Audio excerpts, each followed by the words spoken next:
Hello, everyone, and welcome back to the Nine Sports Podcast Hockey Edition. I am your host, Maya Smith, and I am joined by our Boston Fleet expert, Lydia, who has returned to civilization after being off the grid for a couple of weeks. Welcome Yeah, back. thank you. Thank you for having me on. Oh, I'm really excited. We're going on to Boston in our series of going through all the teams, which I can't believe that we're like getting to the end of. Like, I have a spreadsheet of all of it, and I'm like, oh, beyond like a couple weeks from now, we'll have covered all the teams, and yeah, then we'll have to find something else to talk about for the remaining off season. But today we're going to touch on picking up from where we talked about last week, but about Canada and the US at the development series.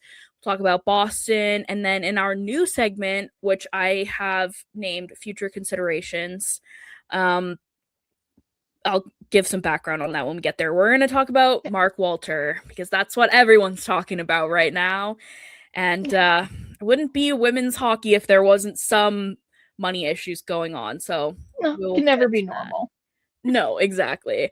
All right, but let's start with the number one at the nine. So the number one at the nine, the top headline of the week. Canada wins both the U18 and development team tournaments over Team USA. Both series actually went 2-1. So Canada won the first two and the US won the third in both series. This is big for Canada because it's been a number of years since they won either series. So good news for Canadians if you're listening to this. Some standout players that we saw at the tournament. Adriana Milani was like hands down the standout player among both teams here. Canada, she plays for Canada and she had 9 points in 3 games, which is just like crazy stats. On the U18 team, she's 17 and she's committed to playing at the University of Minnesota next season. At like fresh 18 years old or just about to turn 18. So really exciting for Canadians. And as Reed, who also covers University of Minnesota, texted me, very exciting for those fans, for Gophers fans too. So very exciting. Jane Daly had 4 points in 3 games for the US, and she's going to play at Ohio State next year. So that's exciting for those programs. On the development side of things, there were less goals scored and less so more players kind of getting in on the action. But Maggie Scannell, who plays for the University of Wisconsin, she is on Team USA. She had 3 points in 3 games. And Claire Murdoch, who plays also for Wisconsin, I think, unless that's a mistype in my notes, had 2 points in 3 games. So kind of the biggest thing for Canada out of this whole thing, other than getting some good wins against Team USA. Jocelyn Amos, who was their captain, she missed most of the tournament, but I'm sure if she is going to join Canada at Worlds, that's a long way away. So no big worries there. But yeah, that's just a little bit of a wrap up from last week. Also wrapping up something from last week. We were talking about the future of Minnesota with Kendall Coyne Schofield and Jinsey Rose. And Jinsey Rose announced this week that she is having a baby. So that kind of answers that question about why Yeah. she likely hadn't resigned. But congratulations to her. So yeah, just wanted to cover those things off from last week. And then let's jump into the main action of the show, Boston Fleet. Lydia will be bringing all of her knowledge and hopefully remembering things after her 2 weeks off. Let's just start with the roster. So we're gonna get into expansion changes. We're gonna get into the draft, things like that. But a pretty solid number of forwards that they still have. Some missing some pieces, of course, that we'll talk about. Defense seems to be kind of the big hole that they have on their main roster right now. Absolutely. They lost all but 3 of their defenders from last year through the expansion process and free agency. So it's going to be a big load for those 3, especially Megan Keller and Haley Wynn, who already led the league in minutes played last season and are probably going to do so again. Which, is that the best thing for them? I don't know. Probably not. But it is what it is. Yeah, I honestly don't quite know how the decor is going to look next year because Keller and Wynn are their only noted puck movers right now. I mean, Amanda Boulier's good a good two-way defender, but she's never played for the Fleet. It's going to be a different system. She's going to need time to adjust. And Riley McKinnon is just a gritty defender, which is great. Everybody needs those. But then they still have 2 to 3 more spots that they need to fill. And where are they going to come from? Are the draftees going to be able to step up and step in like they did last year? I don't know. There's a lot of unanswered questions with that decor right now. Yeah. And I mean, I feel like the only thing that makes it a little bit like less intimidating, knowing that there might not be the strongest defense core, is that Erin Frankel is in net. And Absolutely. we know what she can do. So that it definitely helps. And I mean, again, you have Keller, and when they are capable of playing enormous minutes, if anything happens to one of them, then that's going to be a huge issue. But you do have players who have played 30 minutes, whether they should or not. They can do it if it comes to it. And then, like you said, there is Frankel, and you never have to worry with her. But it's going to look a little different. I think she's going to be a little busier next year. Yeah, definitely not the same team that we're seeing, and not really the same, necessarily approach. Before we talk about all of the expansion changes, including a coaching change going into next season, 2 unsigned players on the roster: Hannah Brandt, who has officially retired, so don't need to worry about her, and then Olivia Zafuto. Do you have any thoughts on if they're kind of waiting for training camp to sign her, or if she'll be back or not? Yeah, I expect it's going to be a training camp signing, whether she's back as a reserve or she's a full player this year. She's still been around the team this summer. She still appears to want to play, and they really like her.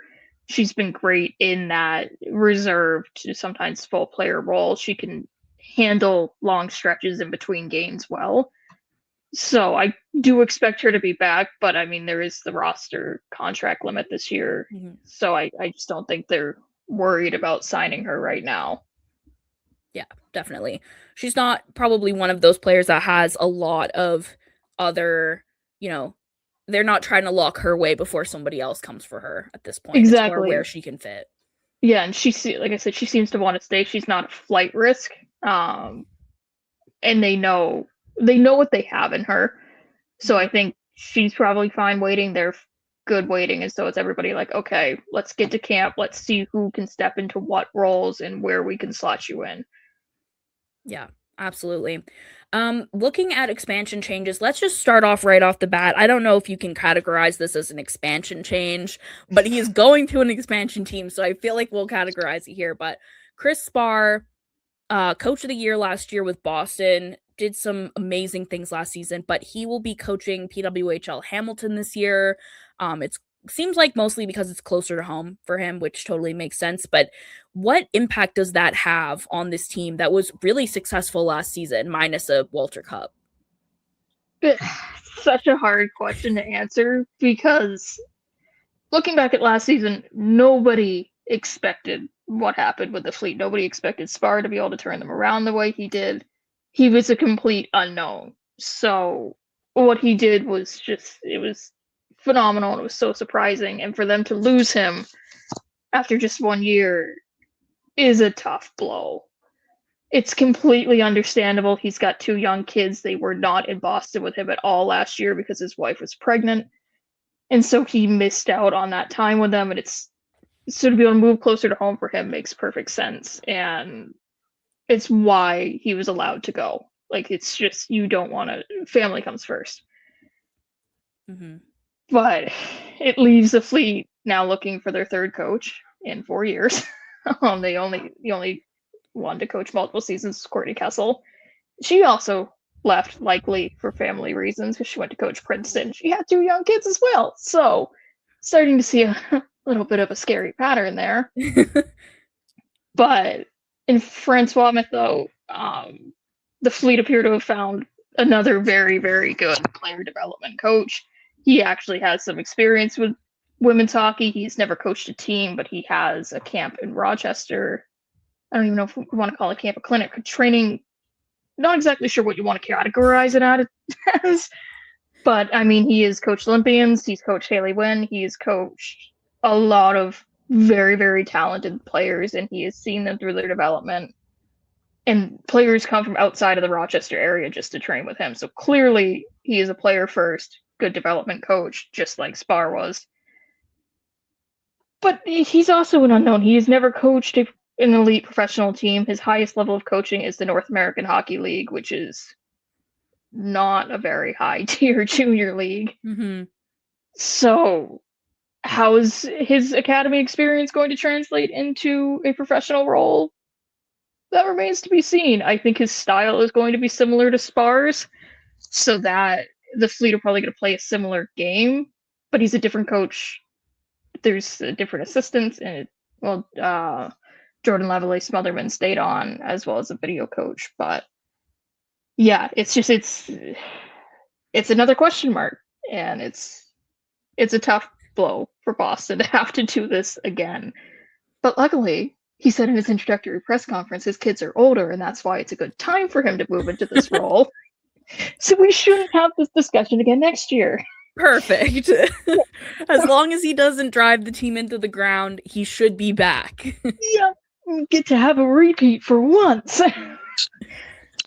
Yeah, I mean, I think like not only is him leaving kind of a blow, but he took is a strong word in this situation, but there were a number of Boston players that kind of followed him over to Hamilton.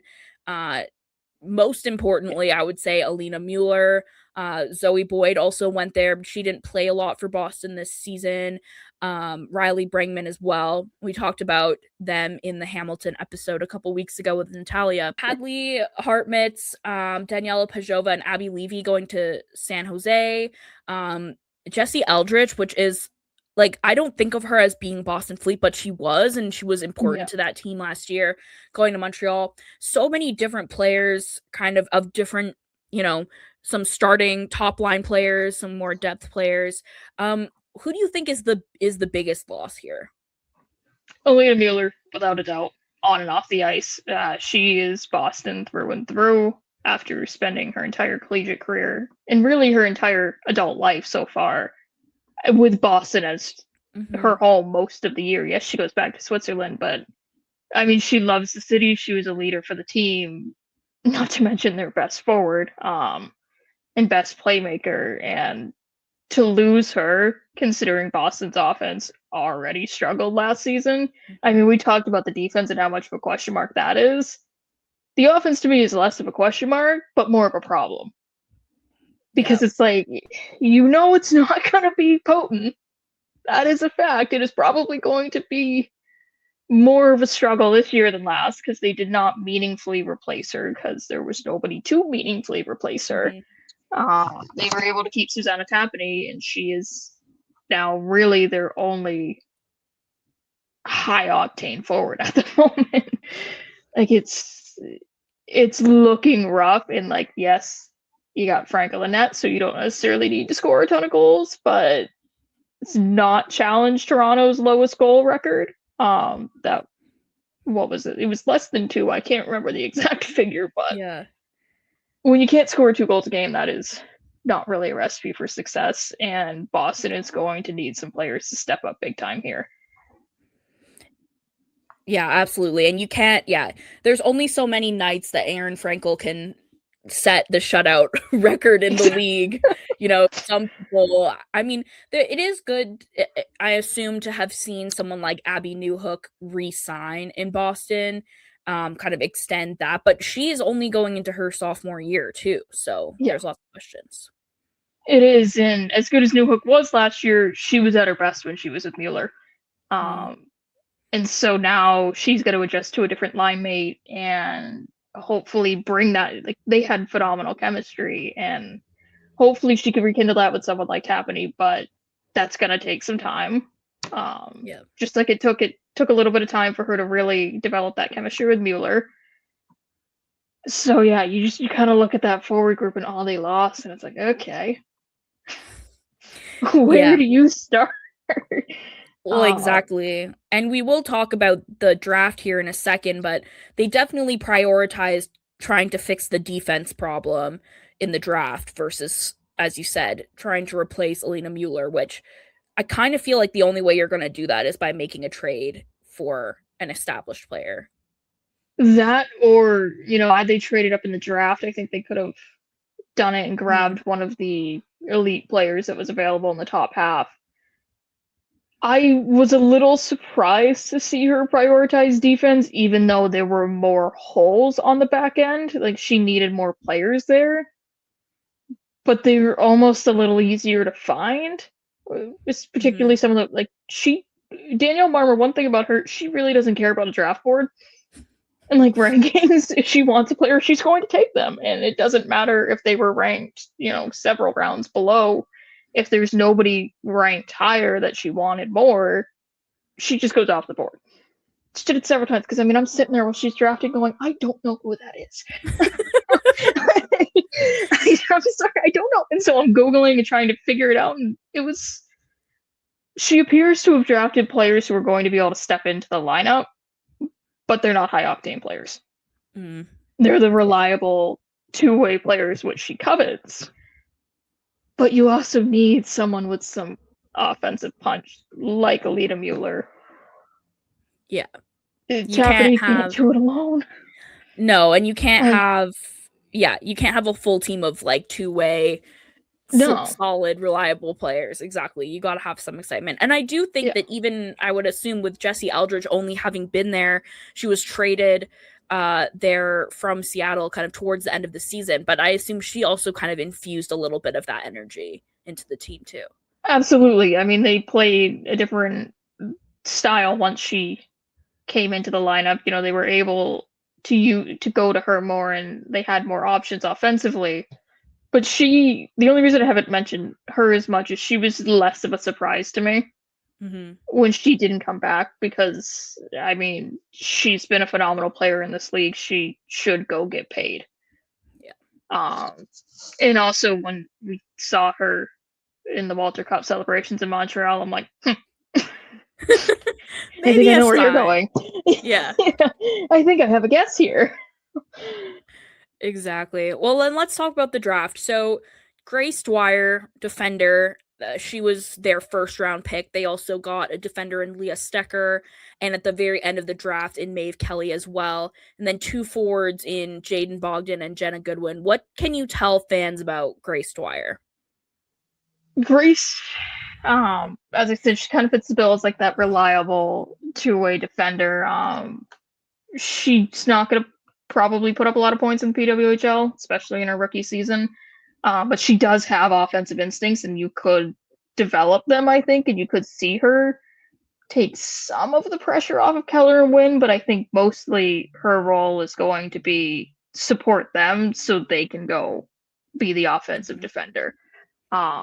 Because she played in all situations in college, and so she's got a lot of experience, and I think she'll be a great fit on the team because of that, because she's just that Swiss Army knife that they love. But yeah, when it comes to the offense for the back end, she's decent in transition, but as for actually putting the puck in the net, don't know how often we're going to see her do that, but could be pleasantly surprised. Yeah, I think it's sense. There. It's just in the professional game, when's it going to come out?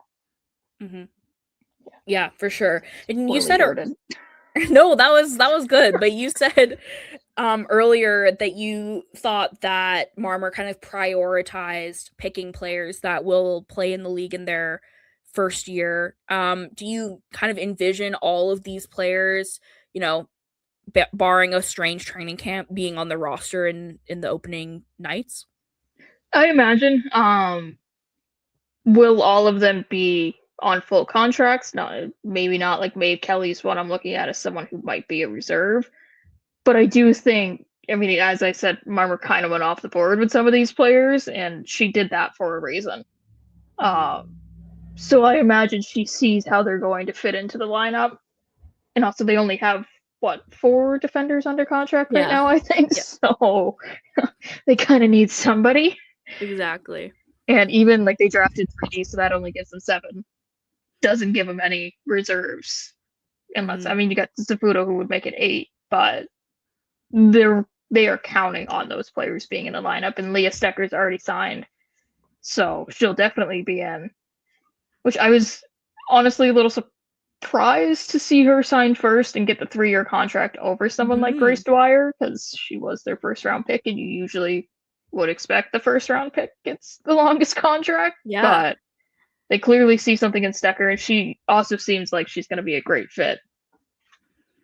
Yeah. So yeah. So yeah, I feel like it's different than some of the other teams where like they drafted some players that like I mean we've seen it in the past, those players that are in kind of the last group last draft round don't often make the team, but clearly Marmer has a plan even if we don't know Yeah. exactly what it is. I'm curious about the goaltending situation. So obviously Aaron Frankel starting goaltender, and then Amanda Thiele, who got a couple of games last season, but then Abby Levy, who didn't really play that much last year, but you do need to have 3 goalies. She leaves. Do you have any sense of where who's going to fill that role? Is that going to be somebody that they invite to training camp? What do you think? Yeah, I expect they're going to invite probably 2 goalies into training camp to fight for that third role. Thiele will be the backup this year. They Mhm. really liked her, and she played well in the one game she got. I mean, they threw her in against the highest octane offense in the league, which felt a little mean, Yep. but she did well. You got to give her a lot of credit there. She hadn't played a game in a while, and she did very well. But I think when it comes to goaltending in the fleet, Marmer's just not concerned about it beyond Frankel, because Mhm. Yep. better or for worse, Frankel's going to play the vast majority of the games.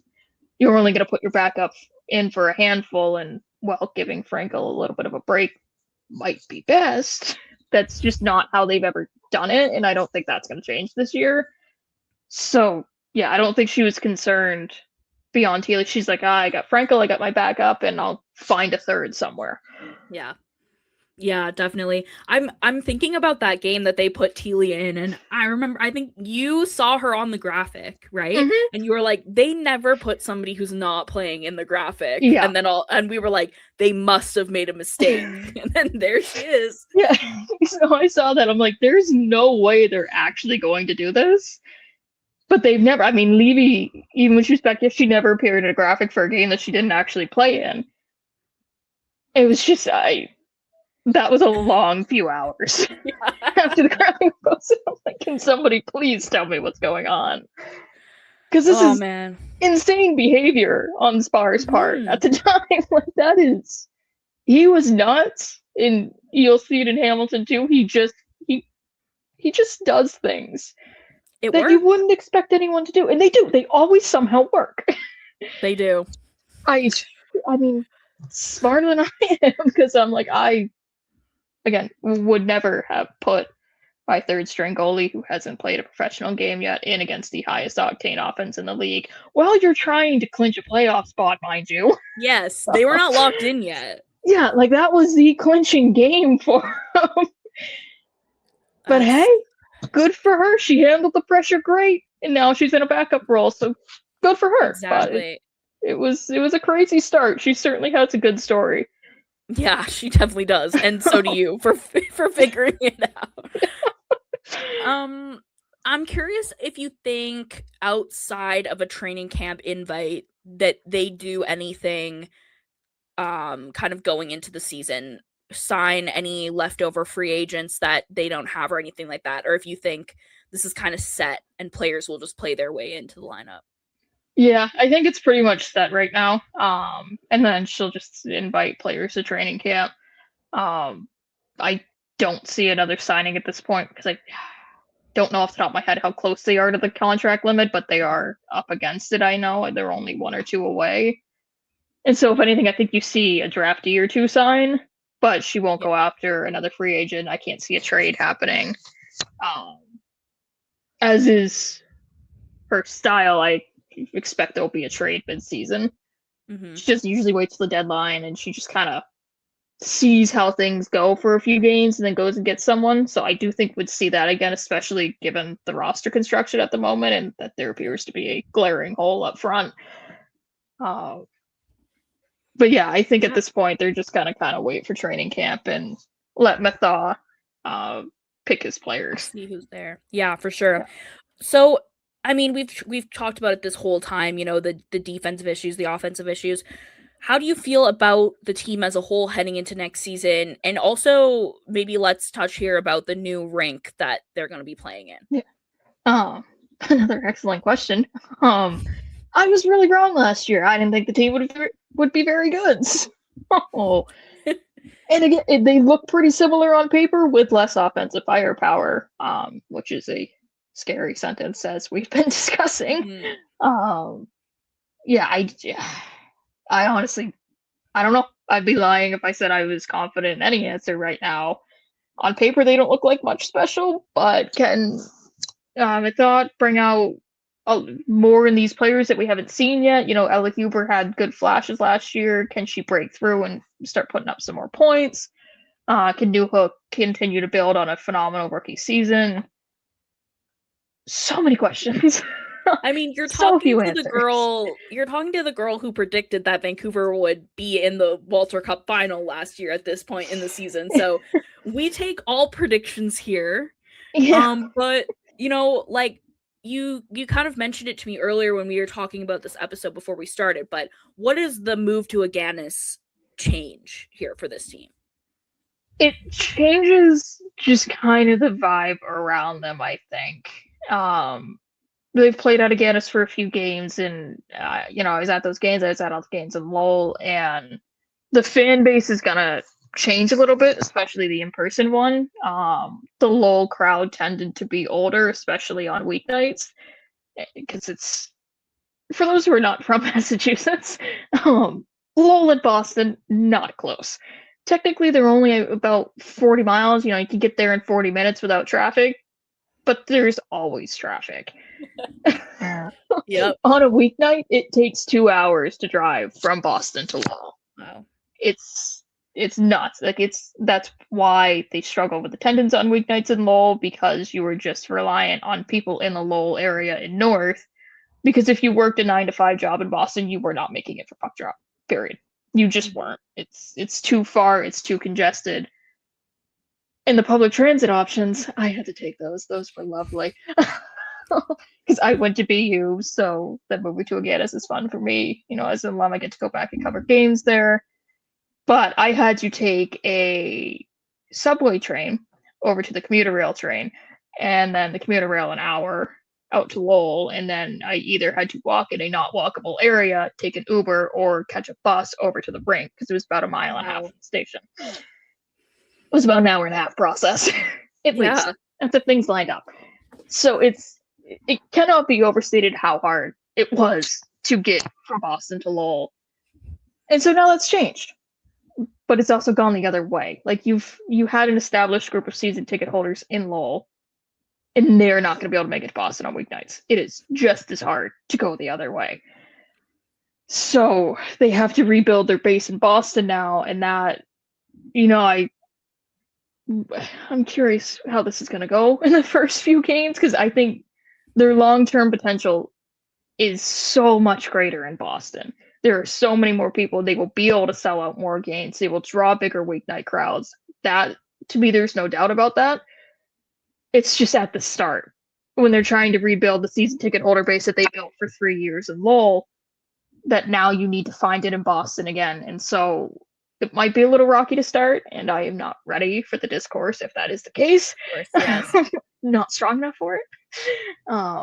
But I genuinely feel for the fans in Lowell. This is a tough move.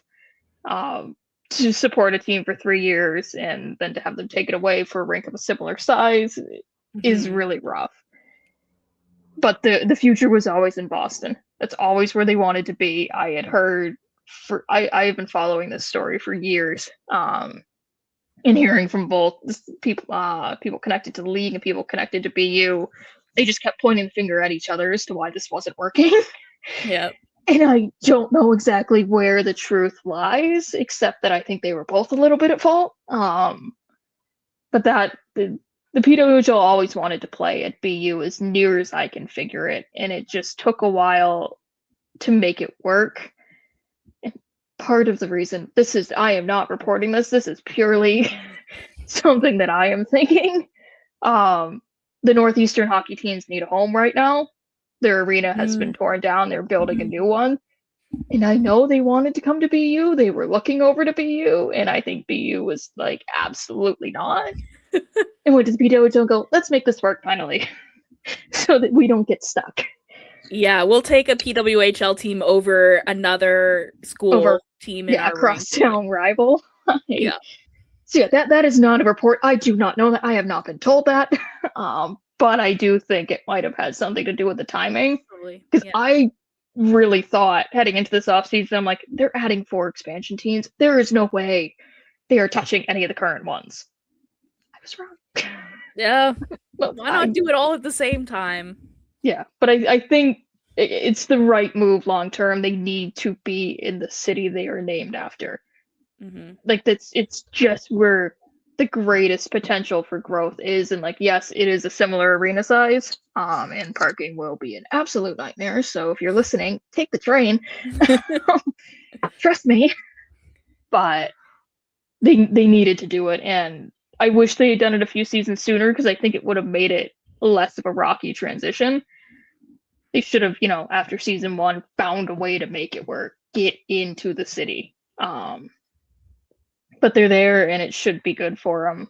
Again, barring maybe a little bit of a rocky start. Hopefully not. But I did hear they're doing renovations at BU right now. I don't know exactly what they're doing, but it is for the PWHL. So hopefully that means they'll get a nice locker room. Yeah, and BU's rinks also have it's a quirky because they have the home bench on the same side as the penalty boxes. Oh, right. I heard some discourse about this. Yeah. Yeah. And I know the league wasn't very happy about that. But BU's Walter Brown Arena, which is the one that their women's team plays in, is set up the same way. The programs seem to like it that way. So I don't know if they would be willing to change that. But I know it's something that the league was like, we really do not like this. We want it. We want it different. But whether or not that happens, I'm not sure it will. But it's something to consider because the first year that they played at Aganis, I believe it was like they made the fleet go to the visitors bench. Oh, interesting. They sat on the visitors bench, and I can't remember exactly why, but I think it was something that the league wanted to kind of offset. It was weird. Like it was a really they reversed it last year and used the proper bench, but it's a bit of a quirky rink. So we'll something to keep an eye on. Mm-hmm. Yeah, we'll see how that goes, but I'm glad they have done it, and next off season we don't have to be like, oh, when are they going to play? Should they play here? Should they move? No, we're done. This is same coach, same rink. Yeah. Normal off season, please. No expansion, no new coach, no location change. Just exactly. Yeah, give poor Danielle Marmer a break here. Well, that's a good transition into our last topic for the for the podcast. So, future considerations. This is our new segment where we talk about things that are coming up in the future. If you are unfamiliar with contracts and stuff like that in the NHL, players are often traded for future considerations, which might be a draft pick. Often it's just nothing. So that's where the name comes from. Debuting it this time. Thank you. But this has just been everywhere right now, partly because Mark Walter has his hands in pretty much every major sport in the world. If you're a basketball fan, baseball fan, football, car racing, like literally any of that stuff, he's involved. And right now he is facing they're investigating Delaware Life Insurance in Clear Spring Life and Annuity for allegedly misrepresenting assets, income, kind of how the whole company works. Something good for PWHL fans is that Ian Kennedy from the Hockey News reached out to them earlier this week, and the PWHL says they expect no change in ownership at this time. That's something. Especially because there are rumors that Mark Walter is selling the Lakers and Chelsea FC.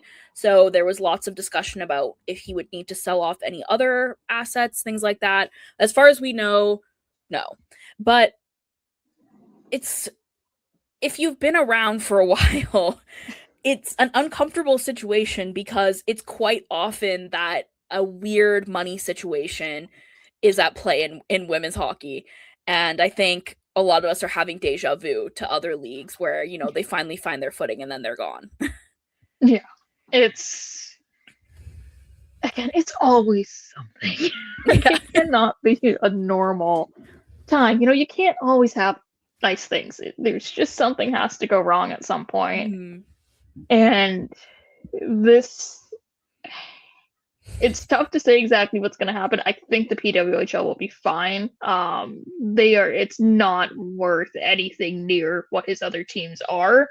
And so he's just looking for some quick cash. The PWHL is very low on his priority list to sell. I mean, he just got $12 billion, $12 billion for the Lakers. The PWHL is not worth that. So I don't think it's going to come back on them unless Walter has to sell everything. Yeah. But even at that, it's like I think the PWHL will be fine. I don't think it's going to go belly up. They already have some outside investors. There are owners in each market, or in most markets, waiting to buy the teams when it's time. So they'll be fine. I don't think there's a risk of them folding, but it's just the latest chapter in a very messy saga of women's hockey and money. Yeah, absolutely. And I agree with you. I think we're not in a situation of like, this is a league that some people know about. There's a reasonable turnout. Like this, we're in a situation with the PWHL now where if the PWHL didn't exist, it would be a noticeable, impactful change for more than just those of us who love women's hockey. Absolutely. So I don't see that being. I don't think we're in the situation of it folding and then having to wait a couple years for a new women's league to come around. I don't think people need to be worried about that. But no. yeah, it's just an interesting situation. Also interesting is that one of the things they're investigating is an alleged loan. I keep saying alleged because I don't understand most of this, and B, don't want to get sued. So I'm hoping I'm representing this well, but with a Dodgers ticketing company that is has Stan Kasten listed as the CEO of that company. He's also the Dodgers president and CEO, and he is a PWHL board member, which is interesting. You often hear him, be kind of the spokesperson for the board. So another name that's familiar to PWHL fans, but I think what we can take away from this episode is that nothing's changing right now, and there's a likelihood of a lot more steps having to be jumped through before anything bad happens to the league. Absolutely. It sucks because it does create that sorry, my voice, but it does create that feeling of unease and what is the future going to hold. But the league has grown too quickly and they're doing too well, I think, for it to completely go away now. This might lead to Walter selling the teams a little sooner than he expected to, which I don't necessarily think would be a bad thing, to get some more owners and some more voices in there. So it's not, because a single entity ownership works great to launch a league because you don't have to worry about, this team's going to fold because it doesn't have enough money, but this one's going to come in, and that's just messy in its own right. But long term, they do need to sell the teams. They do need to have owners in the markets. And so, I mean, that might happen a little sooner than we expected. But yeah, I think right now it's hard not to feel uneasy, but I don't think there's any cause for concern about the league's future. Yeah, I agree with you. Awesome. Well, thank you so much for joining me this week, Lydia. Always great to have your thoughts on Boston and just an interesting storyline going into next season that we're all going to be watching for. But yeah, if you aren't already subscribed or following this podcast wherever you get your podcasts, please do. If you can support the 9, we really appreciate it. And see you next week.